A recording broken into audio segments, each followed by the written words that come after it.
Get ready for the action, because the Spurs win is fueling a massive celebration across San Antonio.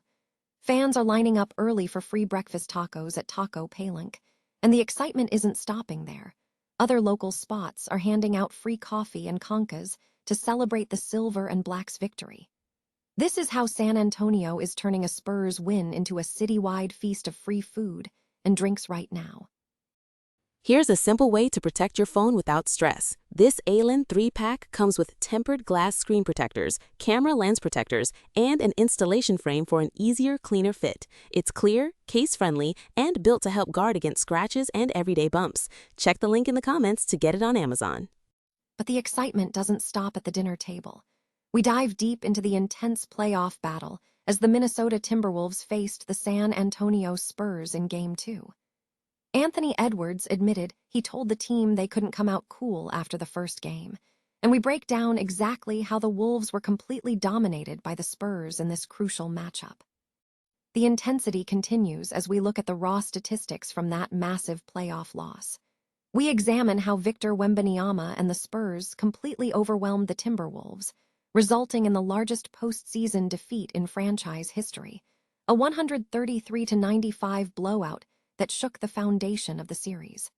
Discover the key plays and the moments that defined this historic clash.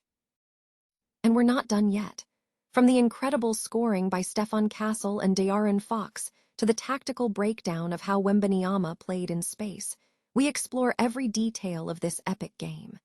Don't miss a second of the action. Tune in now for the full analysis and see how this series shifts its momentum in Minneapolis. San Antonio.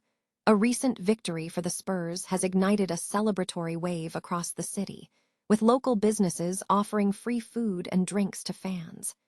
The excitement following the win is translating directly into tangible rewards for supporters throughout San Antonio.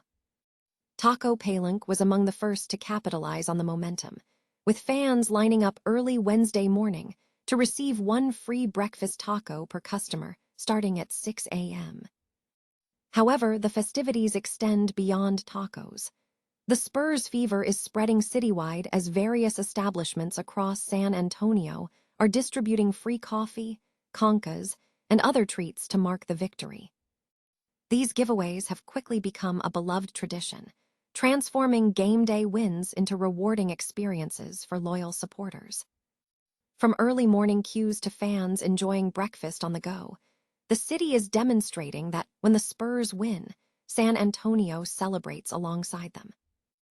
Following the recent victory by the Spurs, a wave of celebration has swept through San Antonio, with local businesses offering free food and beverages to keep the excitement high in the ongoing race for the Six.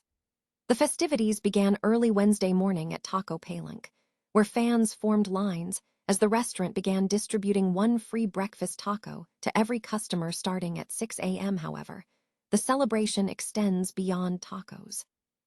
The Spurs fever has spread citywide, with various establishments offering free coffee, concas, and other treats to commemorate the win. These giveaways have quickly become a beloved tradition, transforming game day triumphs into rewards for dedicated supporters the following day. From early morning queues to fans enjoying breakfast on the go, the city is demonstrating that when the Spurs win, San Antonio celebrates together. The Minnesota Timberwolves were soundly defeated by the San Antonio Spurs in Game 2 of their NBA playoff series, a result that left the team grappling with the unexpected loss. Following a spirited Game 1 victory that put Minnesota in control of the series, the team faced a battle-tested Spurs squad that proved too physical and effective.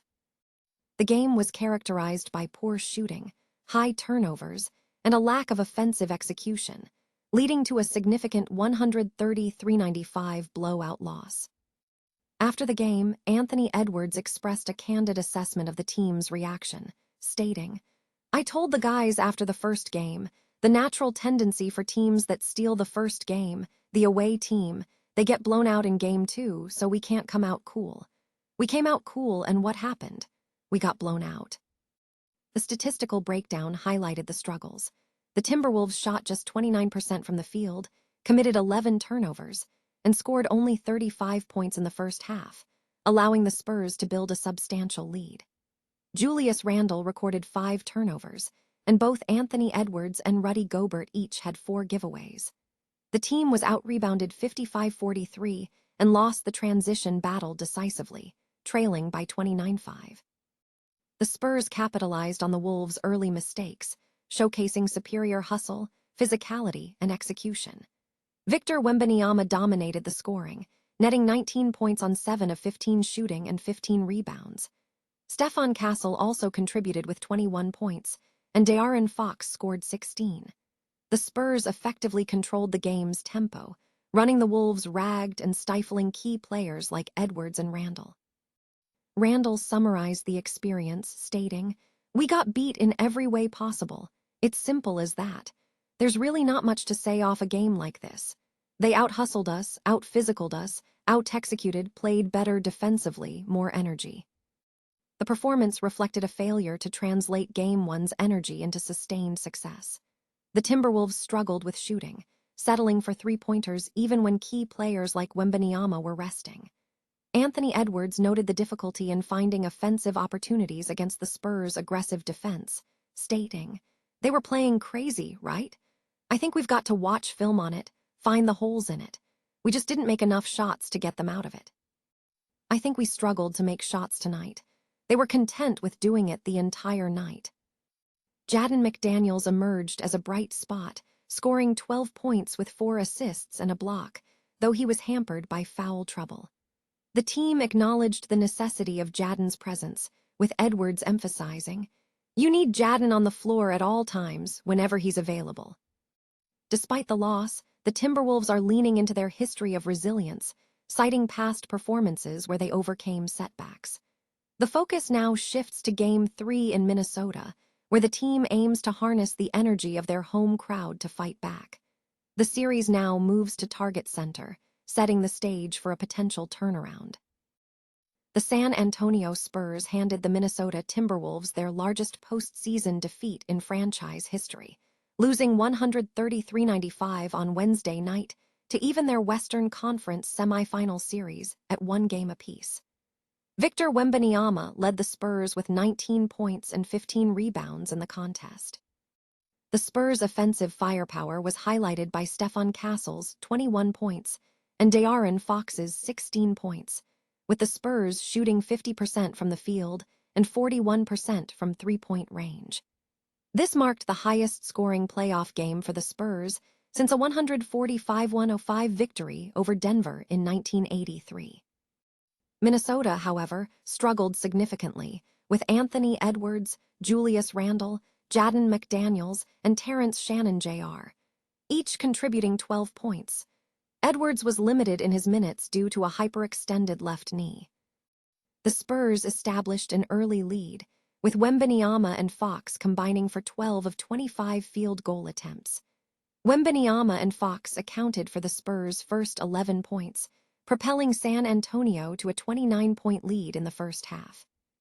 Minnesota's performance was shaky, shooting just 29.8% from the field before halftime and falling behind by 25 points. Minnesota coach Chris Finch described the loss as being punked, while Anthony Edwards reflected on the team's tendency to be blown out in Game 2 after stealing the first game.